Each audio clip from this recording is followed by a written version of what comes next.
డాక్టర్లు అట్లాగా నువ్వేం దేంతో బాధపడుతున్నావు అసలు? నేను సైనసైటిస్ ఉంది సార్, నాకు ముక్కు గుంటలు పడిపోయినాయి. నాకు ముందు ముక్కు గుంటలు లేవు. తర్వాత మార్నింగ్ లేచినానంటే ముక్కు బ్లాక్ అయిపోతుండేది. ఒకటి తల నొప్పిగా, తల బరువుగా ఉంటుంది. ఇది నా తలనే నాకు బరువు అనిపిస్తుంది. తర్వాత జ్వరం వచ్చినట్లుగా ఫుల్గా జ్వరం వస్తుంది. ఎన్ని సంవత్సరాల నుంచి ఇట్లా బాధపడుతున్నావు? నేను 40 సంవత్సరాలు నేను సార్ ఇది ఇట్లానే. 84 నుంచి ఎక్కువ. అప్పుడు కొద్దిగా పిల్లోడిగా ఉన్నప్పుడు 10th క్లాస్ చదివేటప్పుడు కొద్దిగా ఒక రకంగా ఉండింది. అయినా అప్పుడు కూడా జ్వరం వస్తా ఉన్నది. అంటే ఏమేమి ప్రాబ్లమ్స్ ఉండేవి? ముక్కు బ్లాక్ అయిపోయి ఇవి పక్కులు కడుతుండేవి. దగ్గు ఉండేది. దగ్గు ఉండేది. ముక్కులు పక్కులు కట్టేసి ఎక్కువగా తుమ్ములు, విపరీతమైన తుమ్ములు. అసలు నేను తుమ్ముతే ఎంత సౌండ్ వస్తుందంటే సౌండ్ వస్తుంది. ఇంట్లో కిచెన్ లో తుమ్మితే ఆ బోకులన్నీ పడిపోతాయి, అంత సౌండ్ వస్తుంది. అంత వస్తాయి.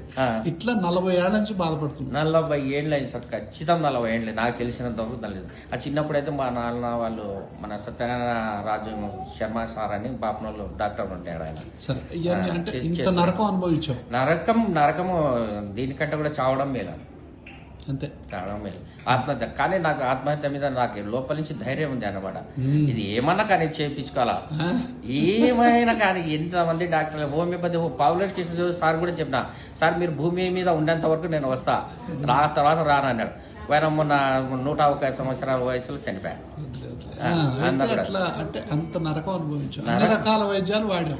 మోకాళ్ళ నొప్పులు ఉన్నట్టు ఈ చిన్న వయసులో మోకాళ్ళంతా బిగుసుకుపోతుంది, వాళ్ళంతా బిగుసుకుని పోతుంది. ఇంకా అదే కదా సార్ పని చేయక. ఇప్పుడు మనిషి నువ్వు ఏంటి పల్లెల్లో వచ్చి డాక్టర్లు అవేర్నెస్ చేయాలంటావు? ఖచ్చితంగా చేయాలి సార్. అది ఎట్లా అవేర్నెస్?